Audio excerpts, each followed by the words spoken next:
Hello, everyone, and thank you guys for joining us today. Today, we are talking about a very important topic that happens all around us. It happens in our families, it happens with our friends, and everyone knows someone that has had these experiences with a family member or a friend or someone close to them. Today, we are talking about why it's okay not to be okay. Um, we want to go in and give you a little bit of information first about the history of it. But we want to make sure that if you're here today, you join us on all our social media platforms. That's TikTok, that's Instagram, that's YouTube, that's LinkedIn. We welcome all guests, all age, creeds, colors. We want you guys to come in here and sit with us because on Greenwood, the podcast today, I know we've been on a hiatus, but we want to make sure that we bring back the information and the topics that are going to be important to you and to your family.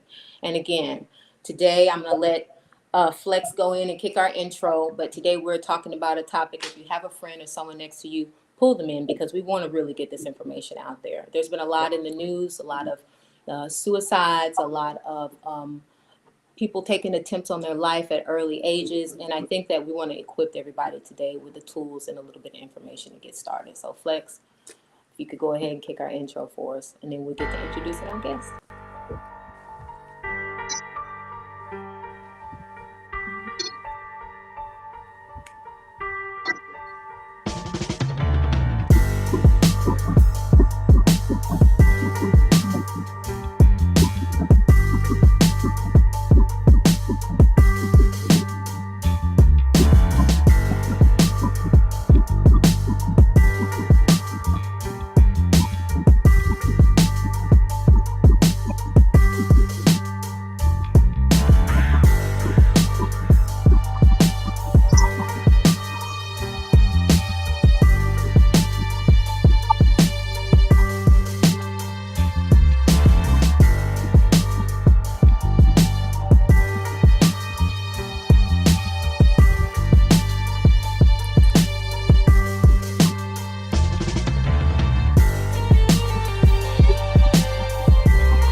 All right, great to have you guys back.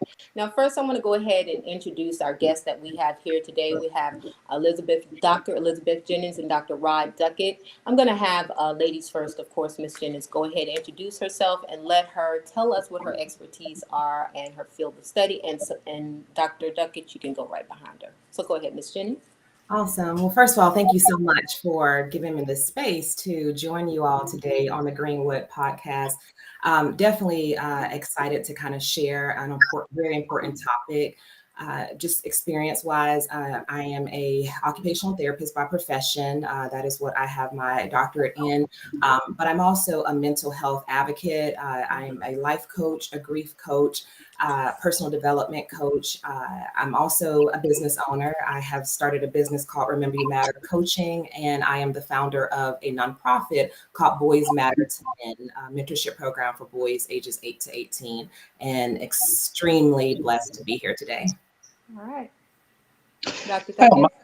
Yes, ma'am. My name is Rodney Duckett. I call myself community facilitator. By trade, job-wise, I am a registered nurse. I hold a doctorate in nursing practice, and I'm a family nurse practitioner that's certified. Work currently for the Veterans Affairs Hospital in the emergency room, the urgent care sector. That is my job. My work has been very simplistic. My work has been to be a facilitator within the community. We work with a nonprofit organization which I founded by the name of Impact. It stands for Intelligent Minds Proven and Applying Commitment. For Mm, approximately a decade and a half, we have committed ourselves. We're working on three pillars within the community. Number one, the individual. Number two, the family. And then number three is society at large. Basically, what we do is we start with the individual, which is a pebble that we toss into the pond, and the ripple effect touches everybody from family and society. Through that, we established a youth television program that ran for approximately 5 years called At I Youth Chat, the chat that everybody needs to hear. It was an educational dialogue used to curtail the national epidemic of juvenile delinquency. It was a show by the youth, ran for the youth, that was aired on PBS every Wednesday and every wow. Sunday of the month. So Give us um, those times again. You said there it's airing on PBS every it, Wednesday it's, and every it's Sunday. yes, it's a discontinued show that used to air on PBS every Wednesday and every Sunday of the month. So it was a show ran by the youth. All right, that's some great information. Thank you, Dr. Zuckett. We're going to go ahead and kind of jump into our discussion. And we wanted to really lead into about the history of mental illness. Dr. Duckett, if you could elaborate for us, the origins and kind of go into detail with us how we come to find out what we know is mental health as today. Well, mental health is something that spans millenniums. Everybody's been plagued with mental health. We have, as an advanced civilization, we have learned how to now have more humanizing effects of how we deal with mental health as it relates to people itself. Mind you, 40 years, 50, 60 years ago, there were insane asylums and we would lock people up for some of the same conditions that we treat people for today. Mental health here in America, fast forwarding, has always been a different spin or a different perspective. Most of the mental health that we know that was initiated in America initiated from the plights of Black people. Benjamin Rush, which was one of the signers of Declaration of Independence, was also a physician. Um, and also, what he has done, he came up with the first mental health terminology for slaves. One was called drapetomania, and the other one was called nigritude. Drapetomania means if a slave wanted to be free, he had to feel that he was sick. It was a sickness to want to be free because Mm, you are inferior and you're supposed to comply with your master. And nigritude was the idea of being too Black and wanting to be white or stuck in your blackness, type of thing. And that was also a disease and sickness as well too, because the whole idea is a culturation of the society at large, which is a dominant society, which has been that of the European Caucasian society. So mental health has been something that's been plagued. It's been seen within our communities today. We are a byproduct of what they call post-traumatic slavery disorder. You see a correct. lot of the uh, intergenerational curses that we have that move forward. Our suspicions with doctors, with everything that has transpired on with doctors, and then also in general, you do see that as it deals in the healthcare industry, law, education, and everywhere else where there's a mental health component that keeps us locked away. So Mental you health. Hmm? I hate to interrupt you, but you said generational trauma is a big reason why there's so much Mhm. distrust in the mental health industry. Um, what was your passion in seeking this as a career for you? What made you feel like, hey, I need more people that look like me? This is something that, what is your passion that actually led you to this field of work? I think when I was in the military, we had this career type day thing that we had to do when we had to adopt a facility, and our commander adopted the juvenile detention center. Mm-hmm. When I went to the juvenile detention center back in 98, 99, Realized there was a need to have more African American men, such as myself, to be there to be surrogate fathers to some of the kids. Fast forwarding 10 years after that, or 12 years after that, the death of Trayvon Martin kind of sparked outrage. So instead of me just saying, hey, I'm just going to talk to the kids, let me go ahead and stand up a nonprofit in order to actually truly be that surrogate father and provide services to them. And our kids that's there, it's a whole range of mental health issues and concerns that a lot of them deal with. Our job is to actually give them firm footing and connect them to the resources once they get out. Beautiful. And what about you, Dr. Jennings? What was your passion, and um, how has being in this field of study actually, um, well, your career choice actually helped you in life, dealing with your own struggles? Yeah, so growing up, mental health was something that was kind of in my generational. I have two brothers that have been diagnosed with schizophrenia. And so with that, there was a lot of fear on my part because it was the unknown. It was the way that society kind of treated those who may have a mental disorder. It was the lack of awareness, the kind of, putting them away, or a lot of the ridicule conversations. And so for me, it was really important to learn, to be able to be more educated so that I could help my family, but also help others with that barrier of like education and awareness.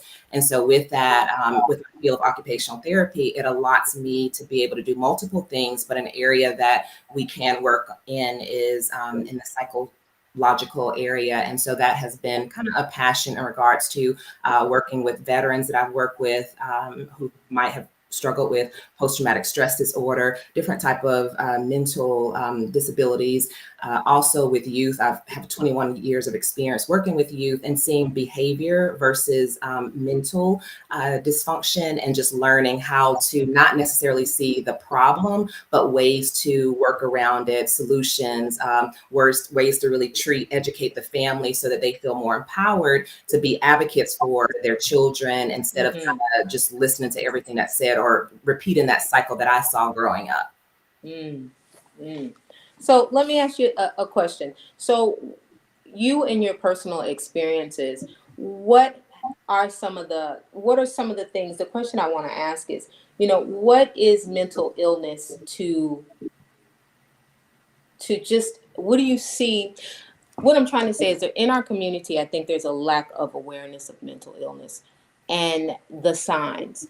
And Yeah. so, what do you see as a sign that a lot of family members see inside their families that you experienced growing up that may not have led to the fact that this is a mental illness? So, where in the family, what were the issues missed in the beginning, and how long did it take for you to recognize the symptoms before you even became a doctor? Yeah, so what I notice history wise is there's not a lot of talk or education about what you're looking for, right? Sometimes mental illness can look like behavior, where someone is misbehaving, someone's not able to pay attention, someone is struggling to kind of do work in school, someone, can't really like be still, or some of these things where we look at it initially as it being a behavior. And so if it Right. isn't Okay. educationally known, then there's consequences that are placed on that. And so those consequences lead to more of the same behavior because the consequence really isn't addressing the underlying root of what we see. And so that's what I see a lot of, is that that would look like, okay, this person is struggling with attention deficit disorder, or they're having a hard time paying attention, or this child may have something related to autism, or something related to anxiety, something related to depression, all these mood disorders So that may. you're saying that the common disorders are found amongst children also are also a sign of, and then there's also other things that are underlining that. One of the questions I had was, what should a person do if they suspect their child suffers from a mental illness or condition? Yeah. So I think the first thing we all need to do is be more aware, pay attention more, have conversations, look for patterns that may exist. And if we're noticing something that is disruptive in normal behavior, disruptive in a normal pattern of how we're used to seeing things, if we're hearing, comments, pay attention to those. Talk to the teachers, talk to friends, talk to people that are around your children. And if you notice a drastic change, if you notice increased stress, if you notice increased worry, if you notice shutting down behavior or isolation, all those things are things that you want to not necessarily say something is wrong, but they're red flags to just be able to start in the dialogue. And then if you notice that this is repeating itself, that it's becoming something that's chronic, that is really becoming worrisome, that is disruptive to their grades, their function, then that's when you want to be able to kind of seek a provider, just to be able to, schedule a appointment with your primary care to be able to ask them questions, and then they can refer the next area. So you don't want to like self-diagnose, but what you want to do is get to your primary care physician or someone that you can ask questions, or someone who might be in that field, whether it's counseling, whether it's psychology, and then asking the right questions. And then you're able to be able to, as a parent, know what to do, what's next.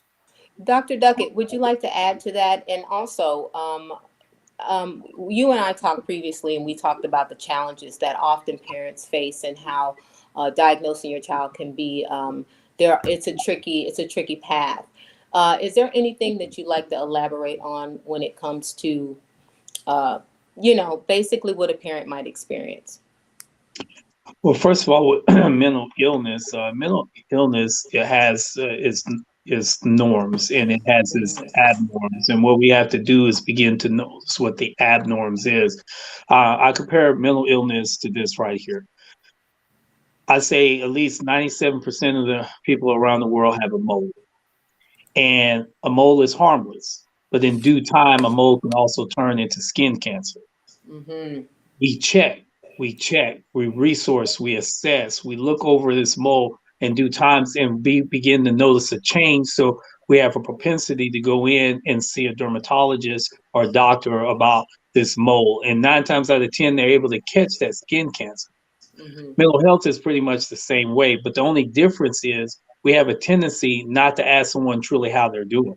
We have a tendency not to go check on someone that just lost a family member. We have a tendency, if there is a problem within the family that deals with mental health, to stay away because we're afraid that we're going to catch that mental health cold. So we just Ooh. completely stay away.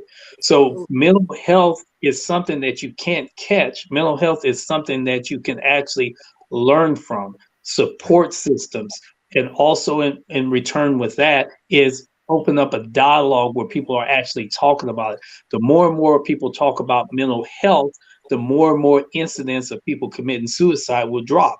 It's a proven fact. If you make suicide a common talk around the table or in the school or in the church, people have a less chance of wanting to commit suicide. But we have this tendency in the Black community where we don't like to talk about things, or we have this tendency to put a band-aid on cancer because we think if we put a band-aid on cancer and rub something on it, it's not going to go anywhere. If we don't That's right. talk about it, we don't treat it.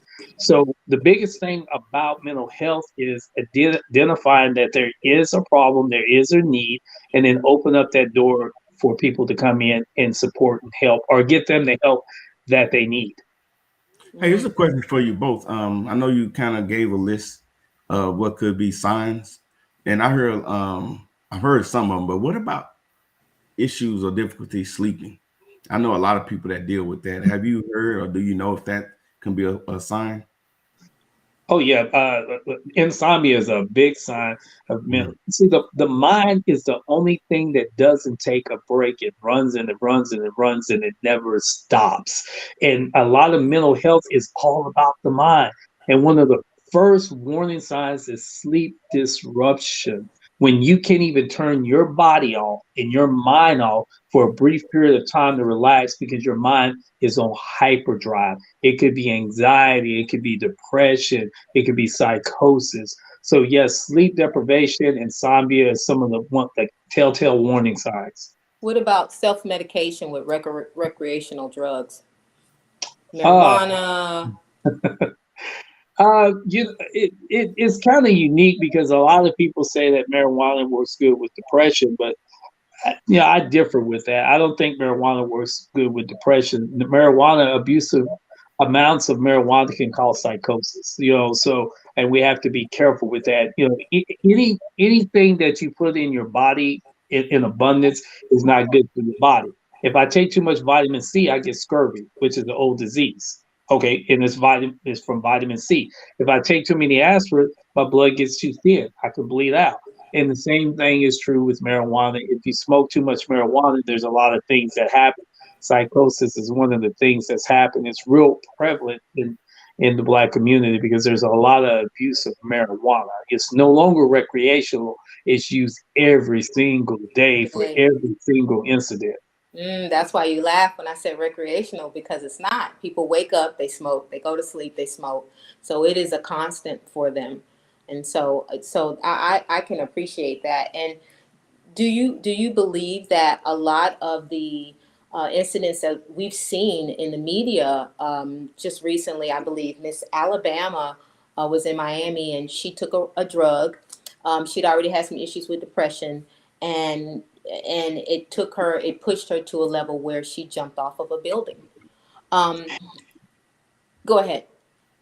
I It's a very interesting case, and I really don't have enough information on it. And media is probably never going to give you enough never. information. But the one thing that I will say, and we can all agree about, she had some mental illness, and she probably didn't have a support system to probably turn to.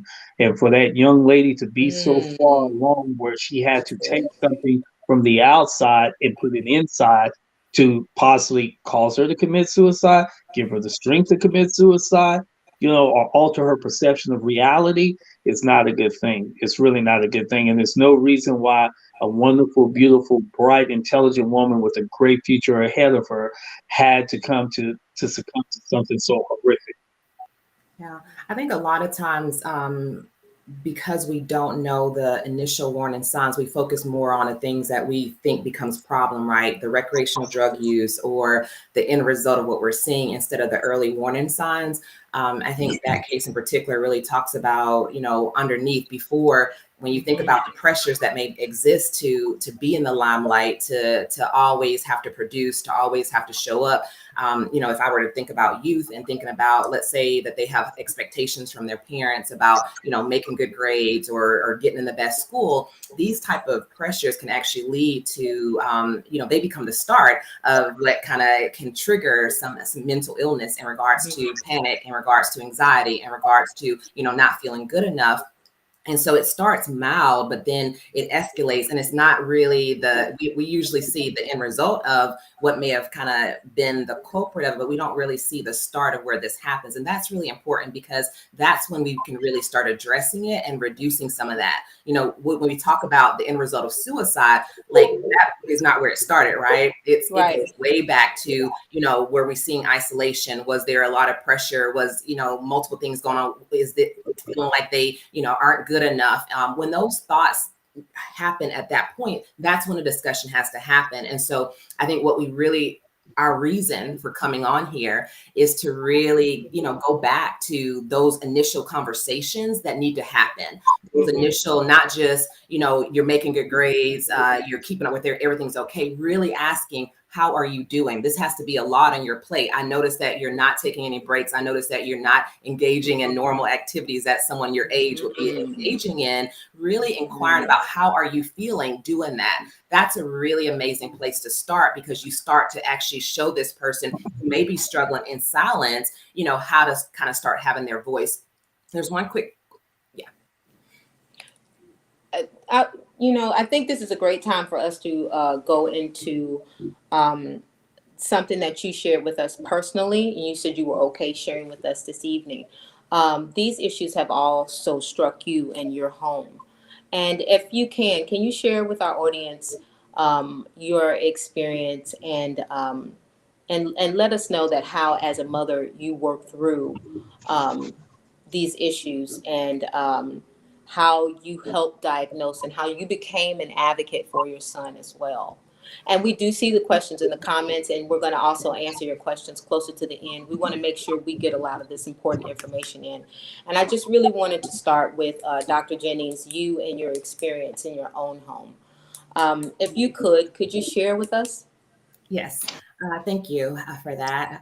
So, a really reason why I am here, today's a special day. It is actually my birthday. And and I'm different. The reason why I celebrate, things that are important to me is by being able to be very authentic and being able to realize that nothing in our lives happen, for naught. It's always a reason, right? And so I am very comfortable with sharing a journey that I went on last year with my own son. My son is 15 years old, but when he was 14 in May, he had a very severe, what we call a mental breakdown. My son has been very aware, as a mom, I've been very active in, doing the things that I would tell others to do, practicing mindfulness, asking the questions of how you're doing. But even with me, I learned something about the importance of recognizing how change can really be disruptive, whether that's good or bad change. And for my son, we had a lot of things going on in our life, and they would be considered positive. We were moving into a beautiful new home.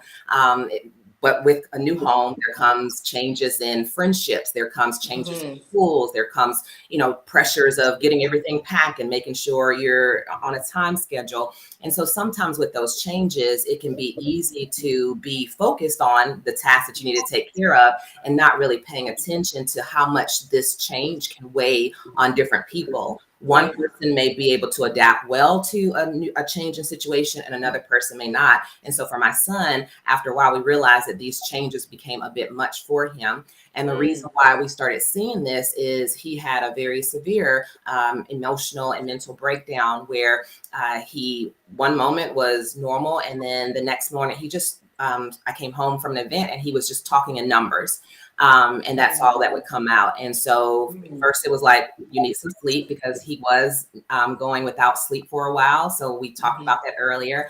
But it just kept continuing where he couldn't calm down enough to sleep. And so when it lasted for about a week, I realized that the talking in numbers was just continuing, and there was a really loss of reality. So we had to actually have my son hospitalized at that point. When we took him into the ER, that was probably the hardest thing ever, because I saw my son in a locked room, pounding to get out, totally unaware of his surroundings, of people. I think we talked before about, to get him calmed down, he had to be kind of put on the bed and giving a shot to kind of calm down. So just the trauma. And I think I want to share, there's two sides to this, right? There's me seeing my son go through this, but there's also, as a mom, going through this traumatic experience of seeing my son be, attacked and held down for his safety. But so that actually did something to me and caused my own close to breakdown during this process, because as my son wasn't able to sleep, I wasn't able to sleep also. And so just, going that time where he started to be very unsafe. And so he was able to be in a hospital for probably about 10 days. There was conversation, they did an evaluation, they did an assessment, and they put him, of course, immediately on medication. And then it was the part of trying to see what he was going to come home with. So at that point, he came home with a minimal amount of medication, but he was probably home for about maybe 4 days before he had another break. It was like, I remember being on the phone, and he was saying, "Mom, I feel, I'm tired all the time." And so I called the nurse at that moment, and I was sharing that information. And I think what they said is, you have to just let this medicine, play its way out and see what happens. My son heard this, and immediately there was a switch where he went back to this loss of reality, and started not sleeping again. And then he had to be hospitalized again, this time for 2 weeks. During this. Now, let me stop you there. You said that there was some regression, right? And so is this common, or is this an everyday thing, or are there triggers or cues that you actually noticed? You said that then and then the 2 weeks was longer. What made the difference between, why was it longer the second time? Yeah.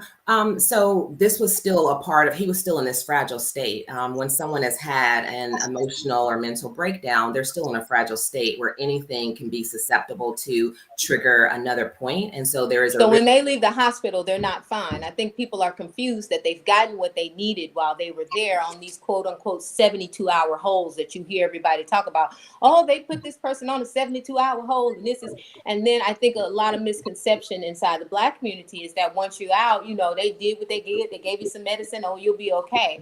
But that's not it. That person is still mentally breaking on the inside. So there needs to be an additional awareness. So the advocating that you're doing not only happened to get him there, but it continues to happen.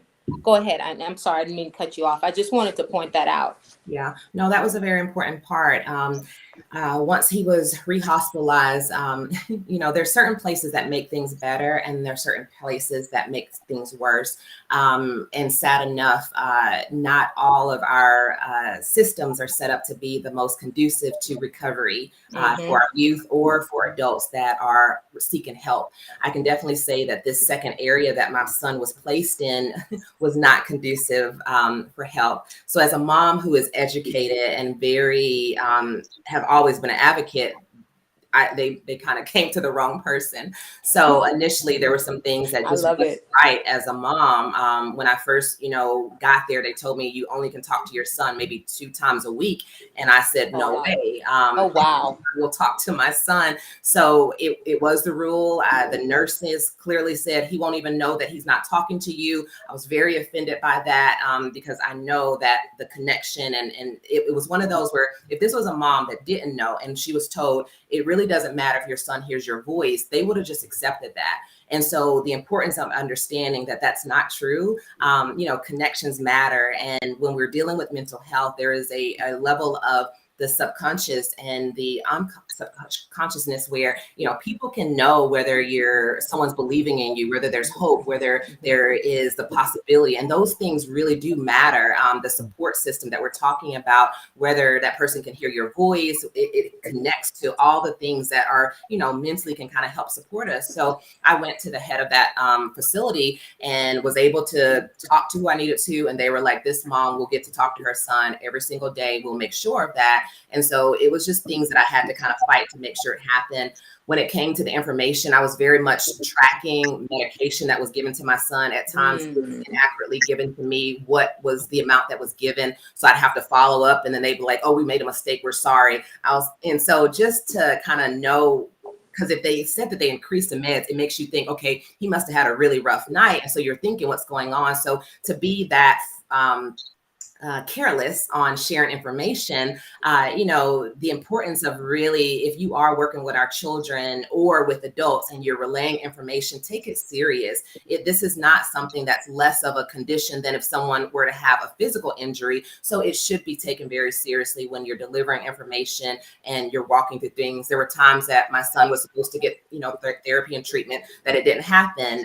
There was times there was a parent conversation and it was like 2-hour delayed. Well, I have a busy schedule, and to respect my time along with that, those are things that I really had to kind of see and observe. And so as soon as I was finally able to get my son home, I promised that I would not kind of take him to that facility again. And so there were times when he did get worse, and some of the psychiatrists would be like, you might need a break, because there were times we went 2 weeks without sleeping. But I was like, I will not take him back there. I will be there for my son. And we were able to ride out the storm, and with changing his environment, with making things more peaceful. I put my son out of school and actually homeschool him. So he was with me 24/7. So there were some drastic things that I had to do for a period of about 7 months to be able to really get my son back to. And these are steps that everyone should be listening to. You just broke down the process, an important process of making sure that you advocated for your son, making sure that you're not only went back and checked what was going on in the process, but what happens after the process as far as medication is concerned. How much say so did you have over what was given to your son? How much say so, were you given, were the doctors the end all when it came to what he needed? So it could have been that way, but that's not the mom that I am. So Mm. everything that they would say, I would say, pause, I need to research this. And then I would Mm, ask, I have some friends that's who important. are in the field of psychiatry. So I would ask them about the medication and side effects and what are some other options. So I really kind of questioned a lot. And then there was times when they recommended one and I asked, can you look at another one? Because this just has too many side effects for me to be okay with. And they presented something else with that. So they allowed me to be a part of the process. There was a little bit of like wait, like, and I would just have to request that I really need to talk to him. And so at the second facility, they said it wasn't norm for a parent to talk to the psychiatrist who was prescribing med, but I had to make that request, and then he was able to kind of give himself time to make time to talk to me. So I have a question. You talking about the medicine? Do you mind sharing like what the medicine is supposed to do, and then also some of the side effects of the Um, medicine?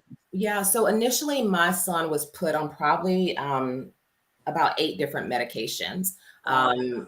Uh, we are currently now just on one, Mm. along Wow. with So you're saying he didn't need all that medication? well, so the need, what they saw is someone who, because that was the initial thing they were seeing, and this was the very beginning of a break, there were things that were needed to keep him safe. So they gave him medication that would immediately kind of calm him down so that he wouldn't be aggressive, so that he wouldn't, so that he could rest because he wasn't sleeping. So there was a lot of medicine that was on that initial part to allow his brain to settle down, to calm down. Now, when he came home only being awake for 2 hours. He was sleeping for 23 hours of the day initially when he came home. So I was stuck with a son who, was not active. But on one end, I also knew that his brain needed some time to relax and to calm down because it had such a break. And just by understanding that, I had to balance that with him. And so slowly we have worked on decreasing because you didn't want to go back if his wasn't able to tolerate the stressors of life early on. So his was a very different and special situation that we had to work through. So after a diagnosis, should you expect, depending on the severity and the type, normally do you find that um, that there will be a compete, or you need to repeatedly give this child their medication for the rest of their lives? Or will there ever be a point where they can eventually wean themselves off Yeah. after? Go ahead. Yeah, so I think it's also understanding. I think one of the biggest things that I would talk to the providers on is sometimes it used to be you had a lot of time for the providers to make a diagnosis. The way things are now, because there is such a short stay and you don't see much, a diagnosis is given quick. So because there was a history of schizophrenia in my family, that is the diagnosis they initially gave my son without really assessing that. And so initially it was my son has schizophrenia. We have since like that diagnosis does not still exist with my son because it took time and work, and we were able to now kind of take it down to there was an emotional stress that may have some components of bipolar mood disorders with it. And so the difference between someone who might be diagnosed with schizophrenia and bipolar, the medicine sometimes is similar in regards to what they're treating, but the results, the function that you're able to see, how long they need to be on this medication is all dependent on that. And so now, like I said, we've been able to kind of go down to the one, but it also has all dependent on his recovery and his ability to bounce back and his ability to kind of be able to be resilient and handle those things. Yeah. Say, I know you both deal with the youth one-on-one a lot. So I know a big challenge is educating the community and equipping them with tools necessary and understanding necessary to I guess intervene or just interact with people who have mental health challenges. And I'm thinking about like in schools or church or any other settings where there might be a group of people. What kind of challenges do y'all see in those arenas, and what can be done to improve them? Dr. Duckett, would you like some space to talk? Um, Schools are not very well educated on mental health disorders, believe it or not. They're a little bit behind on the times, even preparing teachers to become teachers. Nowadays, and I've said this before to numerous superintendents in my area, Teachers have to be social workers. They have to be nurses. They have to have a little bit dabbling criminal law. Also, they have to be able to have a little bit of psychology behind what they do. And teaching is really the last agenda that they should be able to do, because every child is different in that class, and the status quo of just sitting in the class with a bunch of kids listening to a teacher. I don't know if you have substitute teaching in a while. These kids are off the chain, and it's because their education has not caught up with the intellect that's in the classroom. A lot of these kids are borderline geniuses, and they're bored with traditional ways of learning because they're seeing people make money just being original and authentic, and you're telling them to sit in the class to learn a certain way. So when you're dealing with mental health, and I think one of the greatest conversations I've ever heard in my entire life, and this, I'm gonna digress for a little bit. I watch Hot Box, and I don't know if y'all watch that or not. It's a podcast with Mike Tyson, and Mike Tyson made a comment one day on there, and they were talking about him being in special education along with this other person, and they talked about all the success that they had in special education, but there's no special education building named after them. So Mm. we treat those that are in special education, those with mental health, as a curse, no matter how successful they are, because the outlook still looks the same. You're abnormal for the society we want you to be in. And the only way you make the society normal is everybody sees mental health as what mental health is. Nothing more different than just a person just having a bad day, or a person having a good day, or a person Mhm. depressed. So we have to look at mental health for what it is, because teachers can't deal with it. Most of the churches see it as some spiritual dysfunction, so they don't know how to deal with it. The law hits you upside the head and puts you in jail. They'll do that for a diabetic that they think is drunk. So Right. Wow. again, there's no discernment of what mental health is, what health is. What we see is something that's abnormal, and we have to do something to make it normal. So Yeah, and I'll just kind of chime in. So, the break for my son happened in May, so that we had a summer to try to get through. It was time for school to start. And so I went to the school and let them know that my son had had this challenge and that he would not be able to be in regular classes walking through a hall safely. What they told me is you would have to kind of go through the process to kind of get him in, special ed, or see if he's tested for it, which would be like a 3-month process. So what they told me was that I would have to have my son be unsafe in an environment with the potential of interacting with law enforcement because someone may, address him. He cannot be supervised.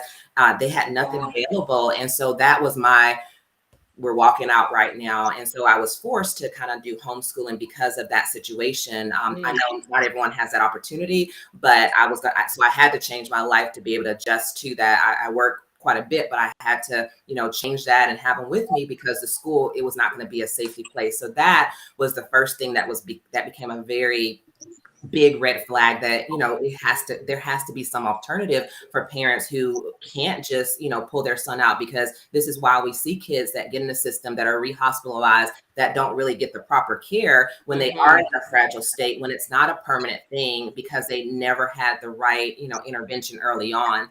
So with that, I was able to take him out and see, but I just wanted to kind of share that big gap. When I finally decided to bring my son back into school, it was at a point where I felt reasonable that he had got to a better point, and I questioned the school. If I do get him into this school, what kind of supports would you have? Because different setups are different. This particular school had an emotional support classroom. So I felt comfortable saying if my son got tested and he would have a safe place to transition to get him back in school. So we slowly went back to getting him back in that way. And he has done very well with that process and in place. And you have done very well. You are an amazing mother. You have put in the Yeah. work. You have made sure you advocated for your son.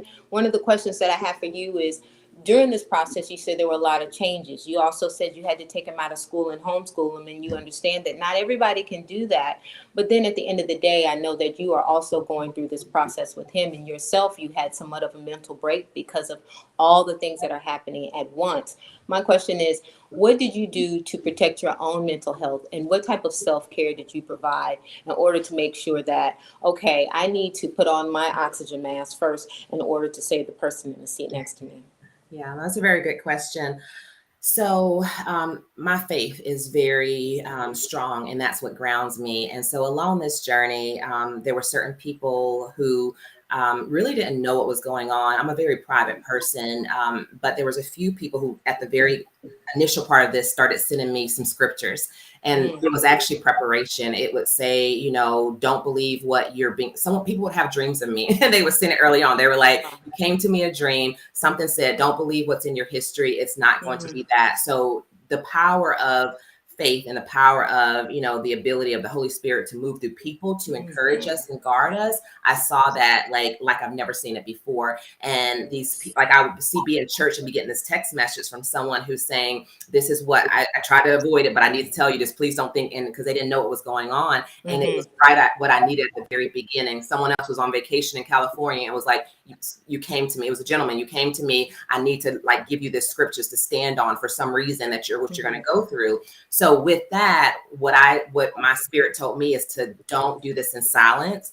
So I started publicly sharing my journey on Facebook. I shared what had happened. I was honest about the initial diagnosis of what was told. But I also told people to leave me alone at this moment because I need to take care of business. Well, most people listen, but there was one particular person, and that's actually Dr. Duckett, who reached out to me. And he actually became a sense of support for me and my son. And that helped us navigate through a very big portion of this with things. Wow. So That's amazing. from there, his support, do you need me to, you know, stay the night when your son can't sleep so you can sleep? There were times when I couldn't leave the house.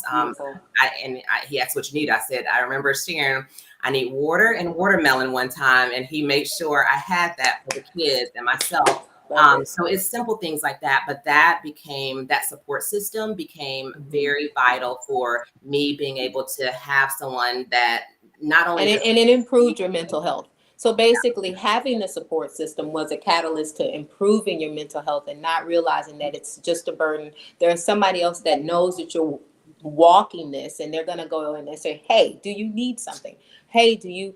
And so even if it's just someone going out to the store to get your favorite fruit, you know, it's something that is relaxing your mind just a little bit step further. It's allowing you to indulge in something, you know. And so, you know, you mentioned that there were other things that you were doing with you and your son during the process. Can you elaborate on that?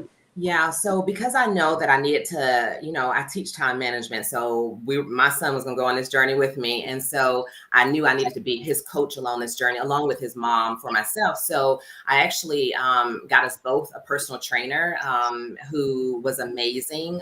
So along with me seeing my personal trainer, he had his sessions with that same personal trainer who saw him as I need to pour into him. And so even if he couldn't go through a whole session, there was just something about having another male to support him.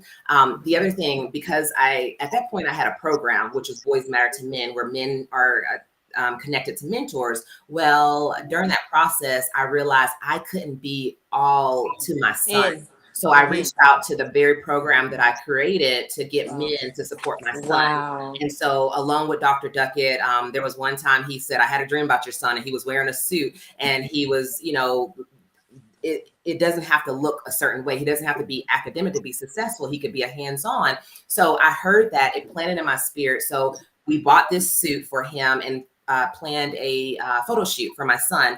And it was the most amazing thing. We had a professional photo shoot, 3 outfit change. I saw my son snap back to confidence and to smile, and he did amazing. That was the first sign of hope. So putting it all together, seeing him glow like that, from his training, his workout, his confidence started to come back. So it was a combination of mental, emotional, physical, spiritual. We still went to church. At times he would fall asleep in church, but I was there with him. So he still was there with me. I made sure I protected and guided him. If I needed to leave because it was too much for him, then we did. I just learned to adjust, not to take him away from things, but allow myself to be there and allow other people to pour into him. Basketball was something that he needed to do. So, men would kind of come and pick him up and take him to shoot basketball, or just to kind of be that support for him. So those things really made a difference.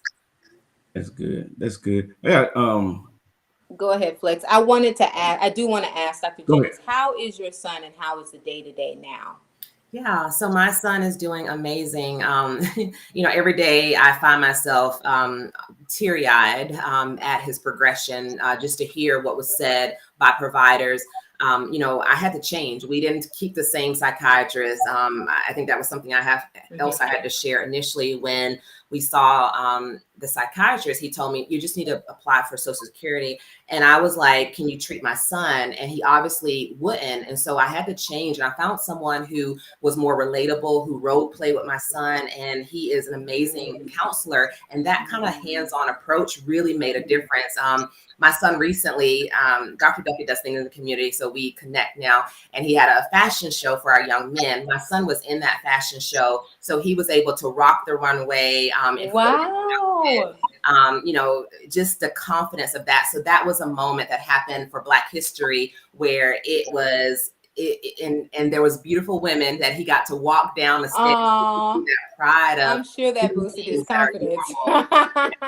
And so he is doing amazing. He spends a week with me. He's actually spending more time with his dad now. He calls me, Mom, how are you doing? Which warms my heart, because that was the son that I used to know, where it was checking in, and he is just continuously, Mom, I love you, because I know he knows the gratitude of what into get him over his hump. But we're currently actually writing his book.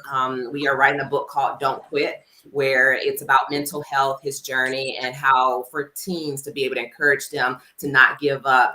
We're using those same pictures from the photo shoot that had purpose in the book, and actually throughout, just to kind of show the different phases of what's necessary for mental health and well-being. And so those are our next steps together. And what this conversation and what you just said has proved to me is that there is a brighter side to this. You just have to do the work to get on the other end of it.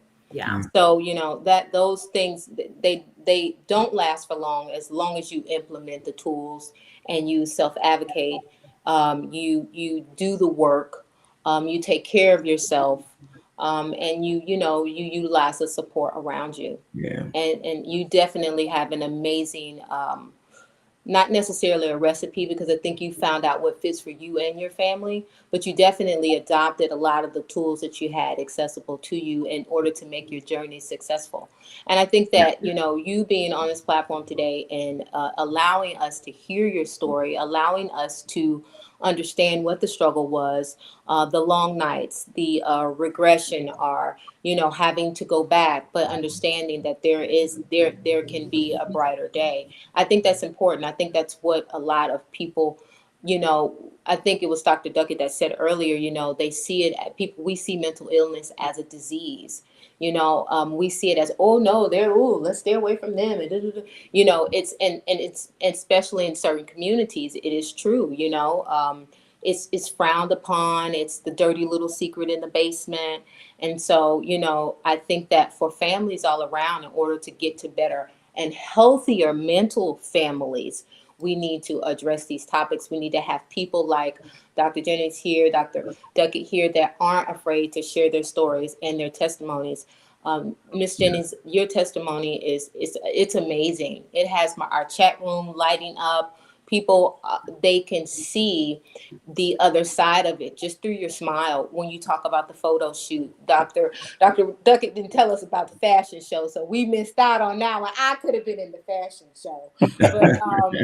But Hey, so I do have a question. When you talking about doing the work, when Ladybug talked about doing the work, are there things we can do to prevent mental health issues, or is it just kind of we still learning and figure it out as it happens?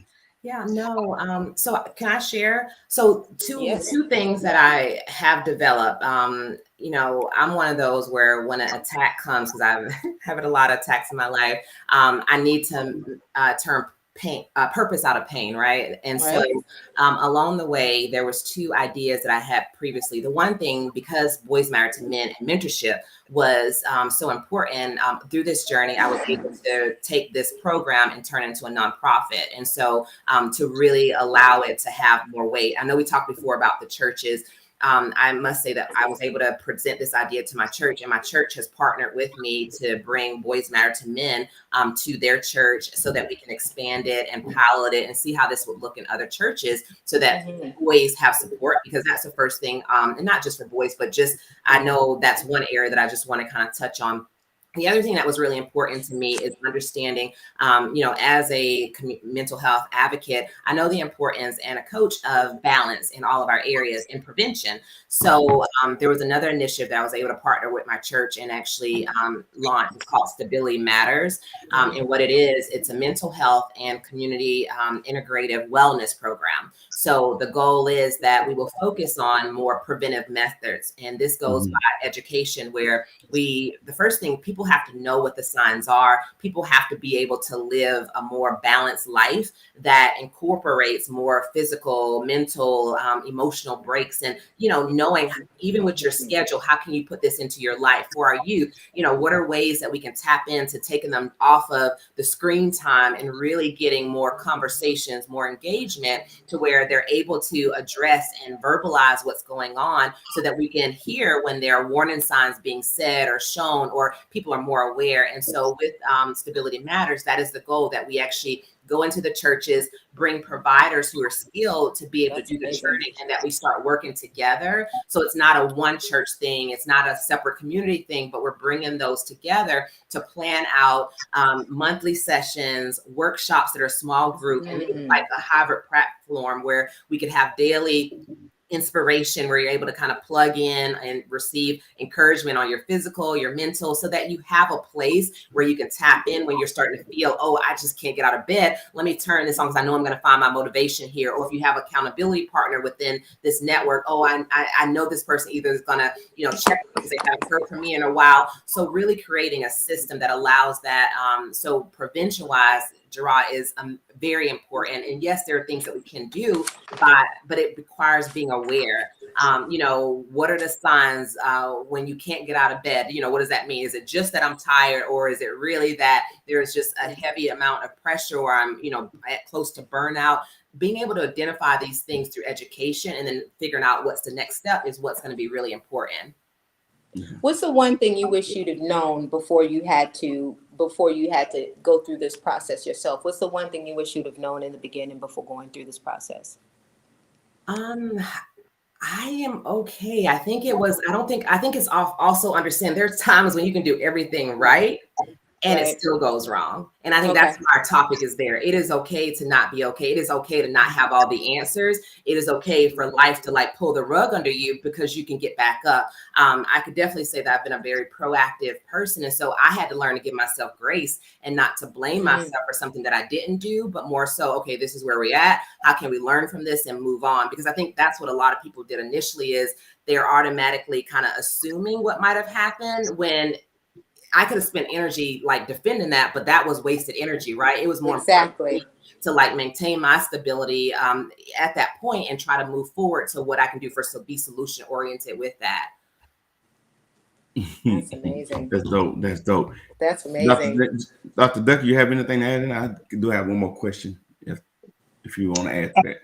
Yeah, Dr. Jennings is doing a phenomenal job, and it's really setting the ground for making a footprint that other people could follow.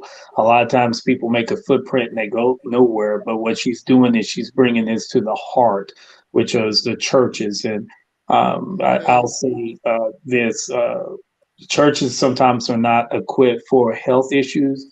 More likely, mental health issues too. They're not equipped for it.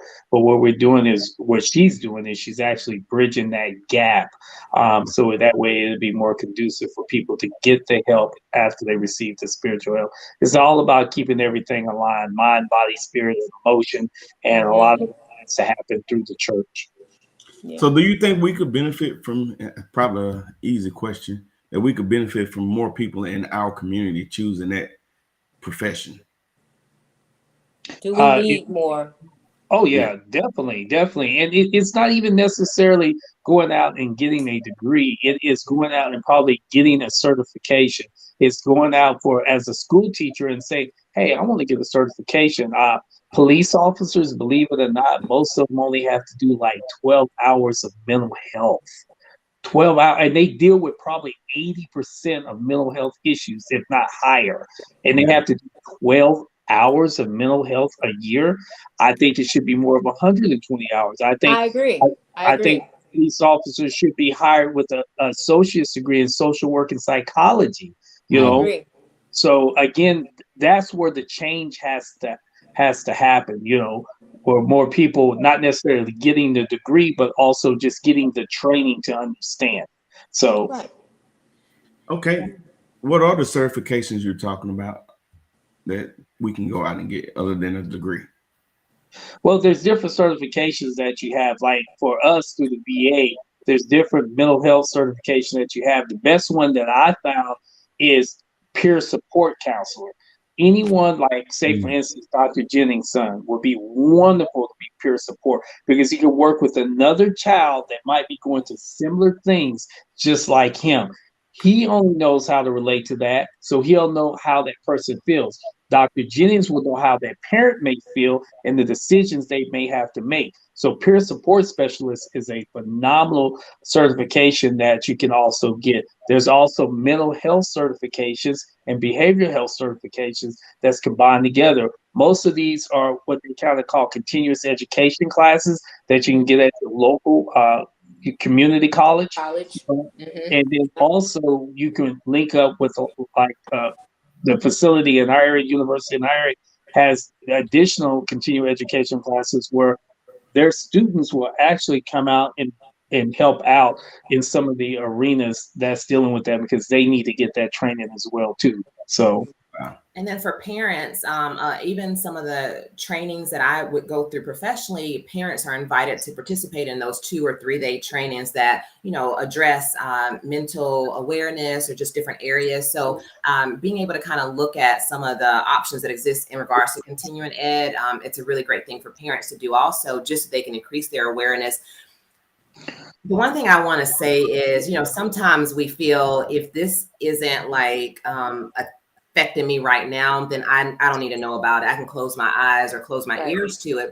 What's so important to understand, it may not be you directly in your home, but it may be a friend, it may be your sister, it may be your cousin, it may be someone, Yes. at your church that is struggling, but they don't know anyone to talk to. And because you have more awareness, you can direct them to the right place. You can share some information. You can, make that suggestion about, hey, what about getting outside or doing some of the things that you learn. You could be the one that's able to kind of utilize some information. You're not diagnosing, but you're providing a bridge. You're filling that gap. You're sharing knowledge and information, or you can even direct that person to the course that you took so that they're able to do it. So it's really important for us to step out of our own zone of, if it's not in my bubble, then it doesn't matter, but to really try to create that community where we realize the more we know as a unit and the more we can start sharing that. And this is where we said it's not to start normalizing these conversations. The only way we can normalize these conversations, there have to be information in our heads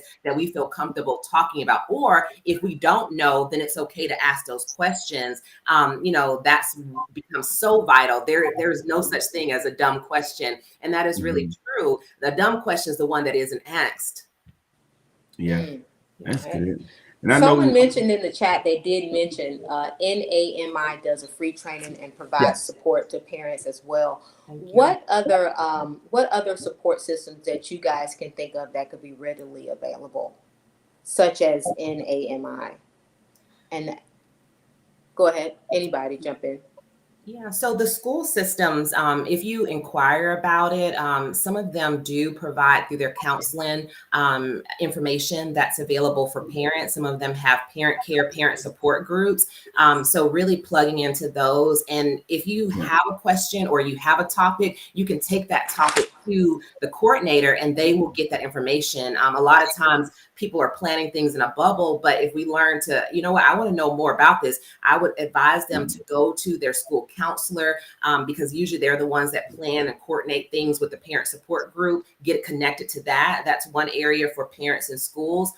Within the community, we live in the military community. And so with that, they do have community liaisons. And so find out what resources are available. Sometimes it's right there, but people aren't tapping into it. You'd be amazed at the events they may have, but no one shows up because the information hasn't been really put out there. Or like I said, we feel like if this doesn't directly address me, I don't need to go. Show up, find out what this is, get that information so that you can possibly share it with someone that might be in your community that may need that information also if you hear about it.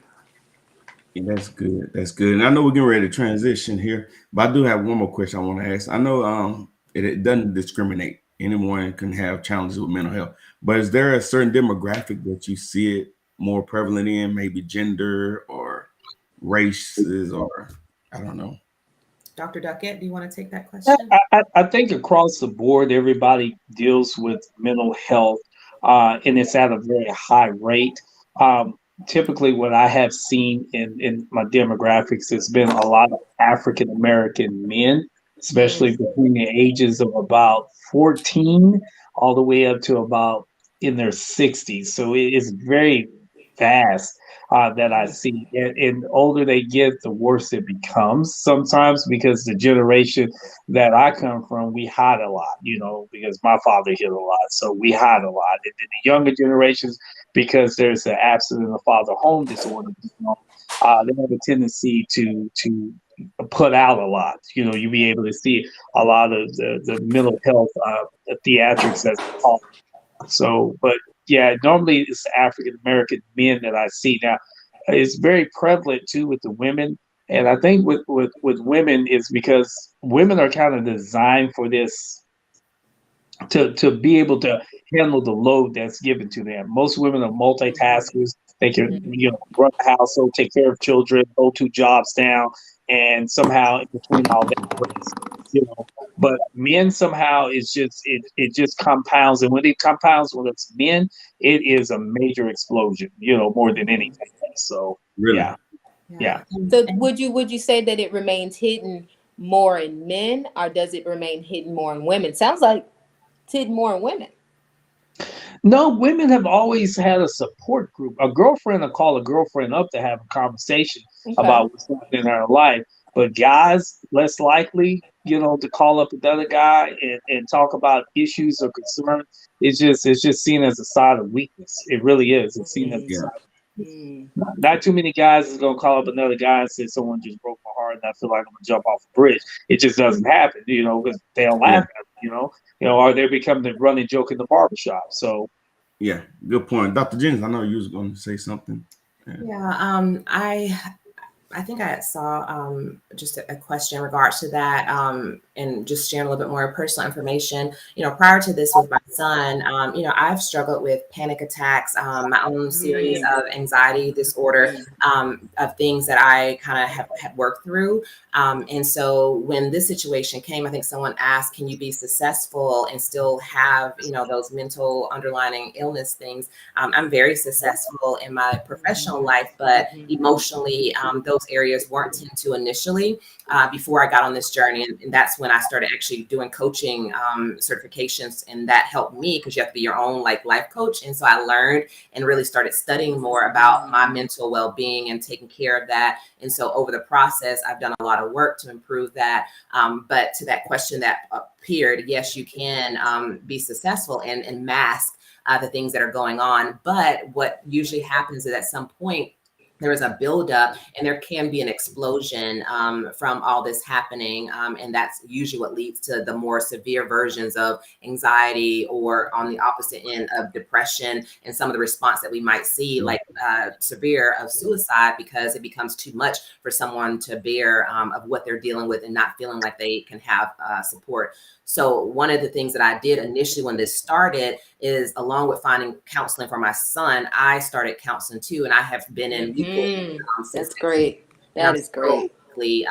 Followed by my counselor also to support me along this journey also. Wow. That's beautiful. Yeah, it's heavy. That's beautiful. It's heavy.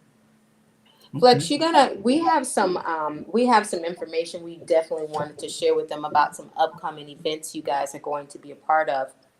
And we wanted to definitely highlight some of the organizations and some of the philanthropy work you guys are doing. It needs to be put out there that you guys are very, very busy, along with Dr. Jennings taking care of her son at home, and Dr. Duckett just running his own facility and making sure that definitely the focus here for me is that Black males understand that they matter. And that their voices are always heard. And Dr. Jennings, if you could go ahead and elaborate on a few things that we have going here. And I don't know if you guys can notice that photo shoot that you talked about, Dr. Jennings. I overlaid it in the background so I can see a picture of you and your son back there. And I think that that's beautiful that you are, seeking out and stretching out and making sure that he does that with you. I think it's a beautiful thing. You're really building a future and around whatever you have going on in your home. I think it's beautiful. Thank you. So I'll share a little bit. One of the things that, like I said, was really supportive for me, and what kind of pushed me out my bubble, right? Because I was a single mom trying to create a mentorship program for boys. And initially, when I went on this journey to do it, and I started asking what was already out there, everyone assumed you want to put your son into something. Well, I realized that there were mentorship programs, but there was a lot of moms who still did the daily work by themselves. And so I was lucky enough at times when my ex was deployed to have my son's godfather to kind of kick in and support us and help us. And that made a big difference growing up. So I wanted to create a system like that for moms who needed support along their journey of raising their children. And so Boys Matter to Men focuses on not just having one man and many children, but it really is having a more personal one-on-one experience where that mentor would kind of become an extension of that family's life and really like pour in. So we have workshops within our community that are skill-based, mechanic. They teach our boys about home repair, landscaping, car repair, cooking skills. And so our mentors will pick that young man up, bring him to the workshops, get involved in the community, bring him to the event so the mom has a break. But also the program is work on our men. I realized that, a lot of men who are present, they have a really old style of rearing. They're not aware of the social, emotional needs of our young men. And so our mentors have to go through training before they can become a part of the program that is holistic. We have law enforcement that is a part of that training. We have social workers that's been a part of that training. Wow. It is on communication. So we have some systems that incorporate all those. And once they complete that training, they're able to be paired with a mentee, and that for a year at least, you're going to sign up and say that this is going to be someone that I commit to, that I'm going to, be reliable. And also the program is for our caregivers. I understand that some moms have been treated wrong by men. And so the way they talk, the way they communicate, their young men, their son sees this. And so really taking our caregivers through coaching themselves. So the program incorporates coaching where the moms are able to learn the importance of the way they talk, establishing their own identity? How do they still, find out about them and don't lose themselves in parenting, so that we are creating that village and kind of changing the whole structure? And so that is the concept of Boys Matter to Men, the nonprofit. And our goal is to expand that beyond our local area. We have had reach outs from different states of people asking about this program, but I'm really trying to make sure I maximize it locally, creating a manual where this program. You're starting in your backyard. Yeah. Yeah. And then, so that's the first thing you see up there. I'm an author. I have written 8 books. And I've talked before about my own personal journey of having to rediscover myself and work through my own panic attacks and anxiety. And so a lot of things that I write deals with grief. How do you handle that?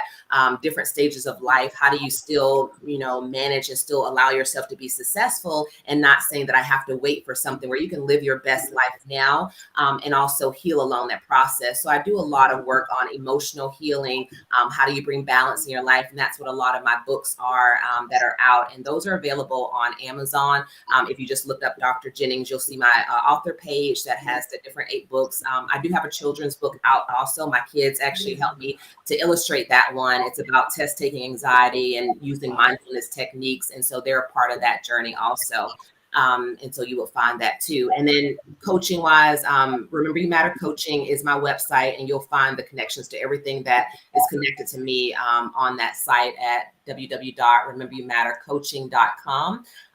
That was my thing. My mom has passed away, but she always used to tell me to remember that you matter. And so in honor of her, my business was started. And that is where everything that I do is created around, to remind people that they matter, their life matters, and it's never too late to find yourself and to live your best life. Wow. That's dope. That's dope. You are amazing. You are an amazing. You are amazing. I'm so glad to have you and Dr. Duckett here today. Dr. Duckett, you are amazing in your own right, and you have a lot going on. When we would love to talk about the save the date for the Docs conference in 2022. That looks so interesting. But go ahead and tell us what we're looking at here in your slide. For me, the biggest problem that I've always seen was the problem, and how do I fix the problem, because I'm a fixer by trade. So that's where impact pretty much came in. What you're seeing in the background is kids at Greenwood. That's right, Black Wall Street in the background. That's where they are. They're in the Greenwood Museum that we have that's there. And right there, right next to the Gap and Greenwood Orchard and Pine. So those kids are smiling. That is a television show anchor for a local television show that we have there named Kim Harvey. So she has a great television show that's there. Impact was started with 3 guys. Myself, Mr. Terrence McGee, and Mr. Malcolm Adur. We looked at the problems that we had in the community, and we decided to sit down and make this thing happen. Each one of us comes from different walks of life. Malcolm didn't have a father, ran the streets. Mr. Terrence McGee, father died early, and his mom had a stroke when he was 11, so he became the man of the household. And then me, I came from that nucleus family, but my parents always made me give back to the community and be a servant to the community. So having 3 different walks of life sit down to help develop impact to make it where it was iconic, because it was 3 Black men that decided not to be selfish but selfless and give themselves back to the community. So a lot of what we do sometimes run out of our own pockets to actually give back. But the program initially started just a community outreach program, but it was more of a need inside the detention centers. So quickly we spanned from our local area all the way across Texas, Tarrant County, Bexar County, Harris County, Dallas County. We were all over the place until we realized that it was only 3 of us and we had to bring it back home. So we brought it back home, and we only do little spot things every now and then. But currently right now in the facility, there's like 47 kids that we see in the detention center. And then we have approximately 6 kids that's in the long-term center that are classified as residential. What we do with those guys is we give them career coaching and planning, and then also coaching and planning. Yes, we get them prepared for jobs. I'm getting ready to start with a good friend of mine, a 6-week entrepreneur course, and a Shark Tank is something that we've done Oh, before. wow. These kids pitch their ideas, and then the donors that we have in the community lend them the money while they're in the detention center to work on ideas. So this summer they'll be working on their That ideas. is Produce. amazing. Yeah, because most of them have wonderful street knowledge. They know how to move a product very, very well. So what we just try to do is like, hey, let's show you a different way that we can do it. So for the next 6 weeks, they're going to be prepared to be an entrepreneur and then see what it is to work together and develop. So they've been playing Monopoly like crazy because I told them that's the best way to understand how to do this. Also, we're looking at restarting at our youth chat. It's been a lot of buzz about it, so we're getting ready to restart it again. I've already got some of the groundwork laid down. We're going to be more of a YouTube type thing and social Okay. media instead of actually using the TV product. And we got the narrative project that's coming up. The narrative project is something that I've been having on the back burner for the longest, and I'll probably be reaching out to you guys for that as well, where we're going to start captivating narratives. I've had a lot of great trailblazers and pioneers that I love that left, but a lot of their stories left with them. So Mhm. it's an injustice for me not to be able to capture those stories and hold them in archive and release them to the public for Black History, Juneteenth, or just like the Library of Congress, just have them available for people to see. We have got to start tracking our own stories. There's I because agree. history is rewritten, so we've got to be able to record our history. So you'll hear a lot about the narrative project coming out. We've been doing it for a few years. I've kind of taken a break because I've had so much going on, but 2023 will be up and running with that. We got some grants that we recently applied for a few months back. So we have a lot going on. I always do our shows where we do fundraisers. I'm real big And the at doing. symposium you guys have coming up together. Yeah, the mental health symposium. That is Dr. Jennings and her good friend, and I'm gonna let her take the lead on that. I'm her subordinate on that one. Oh man, I'm having a little system malfunction over here. That's okay. It's So, flashing. so this symposium, the You Matter Symposium, can you give us a little bit of background on that? Yes. So I think I shared earlier about the Stability Matters whole program and how it would be both a in-person monthly approach with workshops and then more of a hybrid where there's an online version, and that reasons for more accessibility. So that has launched, and so this is one of the things that is a part of that, where we actually provide an online virtual platform. First of all, I want to thank everyone in the audience who is chiming in. Just want to address one quick question that I see to make sure everybody's question was addressed as rolling through. I think there's someone who says, I am a support system for my sister who is a professional, and I find myself feeling worded out by worrying about her and the behaviors that I'm seeing with her coming home and not tending to her. So I just want to share the importance of the first thing you have to do is when you think of mental health, you have to always learn the importance of filling your cup before you can pour into someone else. A lot of times we as helpers, we have empaths, we always are helping other people and, striving, and we put ourselves not even on our list. And so I've learned through profession, I want to encourage you to this visual of, if you have a cup and you're able to pour into that cup and it starts to overflow, then you have room to be able to give to others. If your cup is depleted and you're pouring for an empty cup, then you're finding yourself being drained, looking after someone else that you care about. And so if you know the best way that you can help this person, your sister, your family, is to start pouring into your cup. Take a minute to get your help. If you have been trying to help someone, there's frustration. So seek mental health counseling for yourself, or someone that you can talk to do some journaling for yourself. Find a way to put boundaries into how much energy you're spending into trying to support someone else, and how much boundaries on your time that's kind of taking. And if you can find yourself being more positive, you can find yourself, working on your goals and your life not being at a standstill for what you're seeing, then you're more apt to be able to even find resources that you can share. Once you put the information in someone, you can't really control an adult of what they're doing. You can provide the resources, you can provide, support, but you have to know that there are limits and some things take time. And if you're finding yourself drained and frustrated, then that's not helping the situation either. So do what you need to do to make sure that you're in a balanced state, that you're in a good state as you try to be a caregiver for someone else that you're trying to care about or pour into. So I just want to address that. A way that you can support yourself is to continue this conversation with us. And so this Saturday, we have our first mental health symposium called You Matter. And this will be from providers. I kind of reached out. I have some friends in Georgia who are in the education field and coaching field. There's a pastor that she connected with. So Dr. Torbert, we have worked on planning this.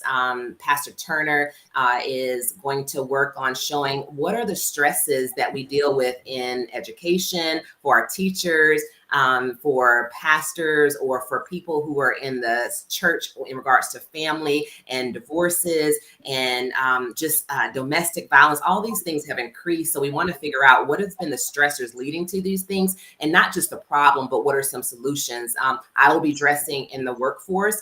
What does that look like to have stressors that are presented at the job, and the transitions we have to deal with in this, and what are some solutions to be able to kind of balance that. And Dr. Duckett would have a part talking about men and their stressors and health. So we're just trying to combine different professionals to identify what the problem is and provide solutions that you'll be able to take away. This isn't a one-time thing. We're actually working on possibly having a 3-part part to this. And so a few weeks later, we'll give you some resources, give you some things that you can do. And then we'll come back and talk about COVID and burnout and how that's affected. And then we want to get everyone who has input and maybe have a panel of what the audiences want us to talk about for that third one. And so this is what you have looking forward to. All you have to do is free. You just kind of reach out to sign up on Eventbrite, and you can follow me on Elizabeth Lee Jennings, and you'll see this posted. You connect on Eventbrite, register, and then definitely share. We just want you to share this information, get it out there. Our job is to start having these conversations so people know it's normal to talk about mental health. It's normal to get the message out there so that we're seeing more improvement of health, more conversation, and more attention to tending to our needs and our well-being. That's good. I do have another question. I know we're getting ready to we'll close out here, and we did have a few questions come up in the chat. Yeah, actually, we addressed all of them. I do have one more though. Okay. I hear y'all both talk a lot about community and how important it is to bring the community together, because I know a lot of times people want to do stuff, but they're not equipped for whatever reason. They don't have the resources or even the know-how. So what have y'all learned just from y'all, you both trying to address it, how important it is to pull the community together for help? Dr. Duckett? Yeah, it's kind of like I'll use me and Dr. Jennings' relationship. It's kind of, my grandmother had this saying, use your feet to pray the way, meaning that there's an issue, you pray and you get over there and you do what you need to do to make it happen. I like that. So I truly believe that. I did not know the distress that she was going through, and she did not let me know everything. But I just made myself available for her to do whatever it is that I needed to do for her and the family at that time. So I just used my feet to pray the way. Many times people say they pray for you, but they say that to make themselves feel good, not necessarily to make the person feel good. So I'm from the old school approach. When someone died, my grandmother didn't pray. She just brought a meal to their house and sat down and ate with them. That's the approach that we have to take back into the community. If we see a problem, if we see an issue, our job should be to get involved in that issue. Okay, if it is talking to that parent, if it is to, guiding that kid, if it is even protecting that kid from itself. But our job is to be involved, not to pull out our cell phones and take pictures and hit a video. We've come from a people that should be involved in our own mental health and our own safety, but also the safety of others. And rule number one about mental health and about raising children, the greatest thing that you can take away from this is your job is to protect someone else from harming themselves, period, point blank, and it begins here, all right, before it actually becomes physical. That's good. Okay. That's good. So any parting thoughts? Anything that you want to share with someone that may have, anything that, you guys can think of that someone might need to hear in this moment that they're not alone. Dr. Jennings? Yeah, I think the most important message I always like to give is there is always hope. A lot of times when we're confronted with situations or things, we just find ourselves in this pit and we just see the negative of it. If we can find a way to fulfill and to keep hope and to keep a light and positivity, it goes a really long way. There may be days where you don't feel positive, and that is okay. You know, it's okay to have those rough days, just don't stay there. Do what you need to do to be able to make sure that you don't stay, because if you get in a pit, it just kind of spirals down. So I just want to remind everyone to remember that you matter, to remember that your life is important, to remember that even though there may be a challenge or something that is confronted with, that doesn't have to be the end all of your reality. There's help out there. There's hope out there. Keep asking questions and just don't give up and don't quit is what I want to share. So thank you. Thank you so much, Dr. Jennings. That was beautiful. Dr. Duckett? Mind, body, and spirit alignment is the greatest thing. You know, you got to have that mental, that body, that physical, that emotional, and everything has to be in alignment. You can't be too overly spiritual and be underly physical. You can't be too overly emotional and be low spiritual and low physical and low mental. You have to bring everything to homeostasis, which is balance across the board. Once everything is balanced, everything's good. When you go to the doctor to be seen, he's looking to see if you are in balance, if your vital signs are in balance, if your blood work is in balance, or mentally are you in balance. So basically, you have to start bringing that balance to your life. And a couple of ways you can bring that balance to your life is begin a dialogue. I say mental health dialogue has to start with the family in the home with the children, so that way they know it's comfortable to speak about mental health.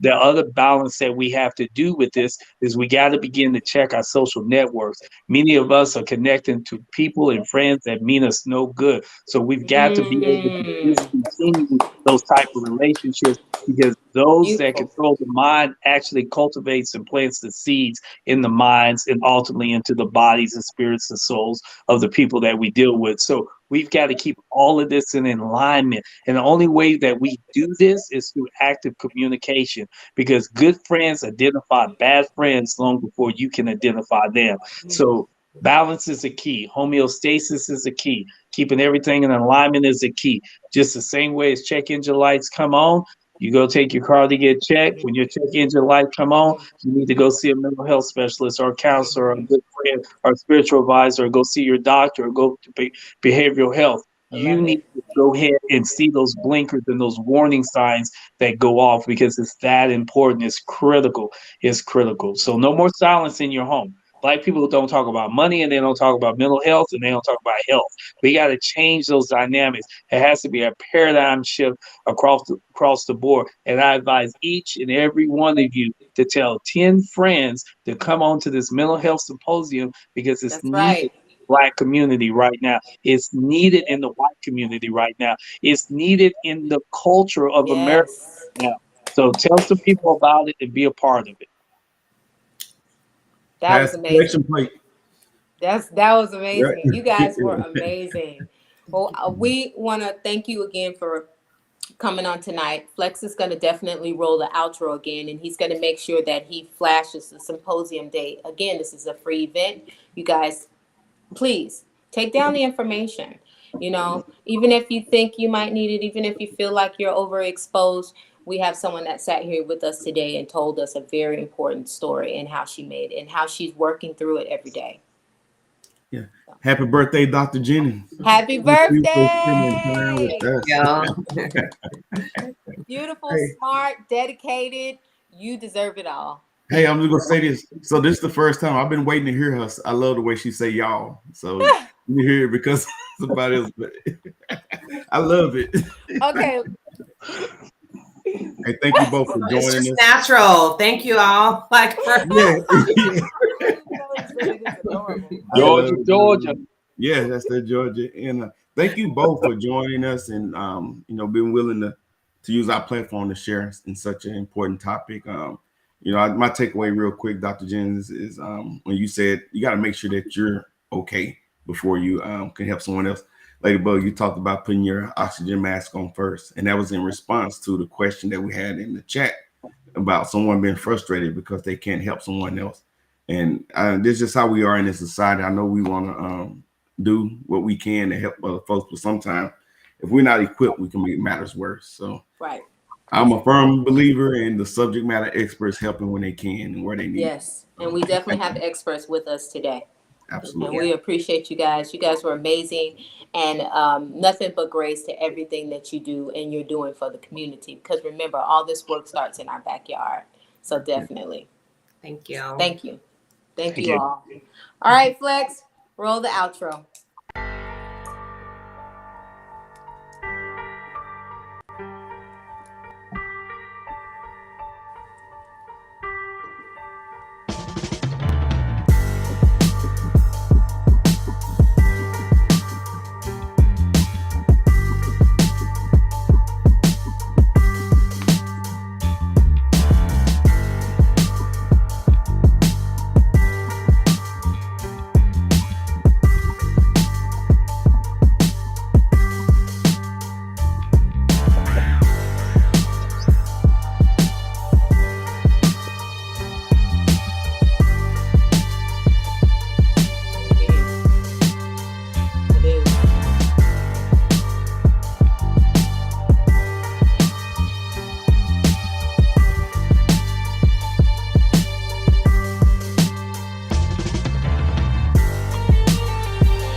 Thank you guys again. Yeah, thank you all. Have a good evening.